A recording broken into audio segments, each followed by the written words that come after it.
muri gare ya Remera ahategerwa imodoka zerekeza mu ntara y'Iburasirazuba. Abaturage barashinja abashoferi bamwe na bamwe kugira imyitwarire mibi. Nta mwenda umuranga, nta ahagarara uko bishaka uko byose uko bikeneye. Bese ubona nta bunyamwuga bafite. Hari n'abandi baniba abagenzi umuzigo bakawuguheza. Ibi bibazo by'imyitwarire mibi n'ibindi bigaragaza ubunyamwuga buke mu bashoferi niyo byatumye hatangizwa ikigo cy'amahugurwa kigamije kongerera ubunyamwuga abashoferi.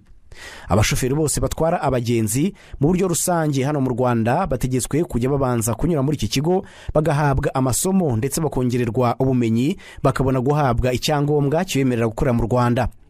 Ibi biteganwa n'itegeko rishya rigenga gutwara abantu n'ibintu ku butaka no mu mazi nk'uko bisobanurwa na Mwunganizi Theoneste, perezida w'ishyirahamwe ry'amasosiyete atwara abagenzi mu buryo rusange hano mu Rwanda ATPL. Iyo mpamyabushobozi rero igenwa n'itegeko.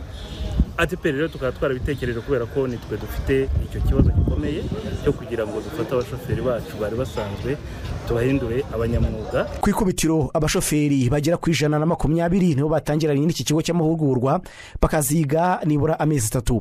Bavuga ko bizeye kunguka ubumenyi buzafasha kuba abanyamwuga kurushaho mu kazi kabo. Bazanaduhugura n'indimi, bazaduhugura n'indimi buryo twashaka kuvugana n'abagenzi bavuga indimi zarizo zose. Hari imodoka bazanye z'amashanyarazi kandi amasomo tuziga ahangaha ndabona ari mu bizamfasha cyane umwuga wanjye.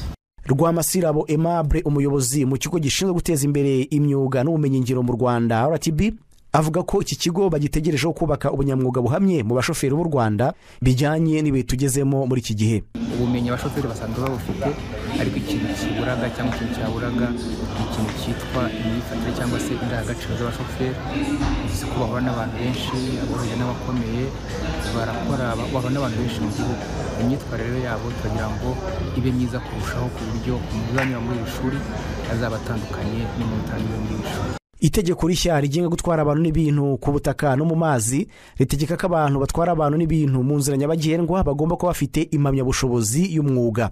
Bivuze ko gutwara abantu n'ibintu mu Rwanda hatagikenewe gusa uruhushya rwo gutwara ibinyabiziga ruzwi nka permis. Kuri ubu hakenewe n'indi mpamyabushobozi y'umwuga nk'uko bigaragara muri iri tegeko ryasohotse mu mwaka ushize 2023. Placide Nyishuti, i Kigali.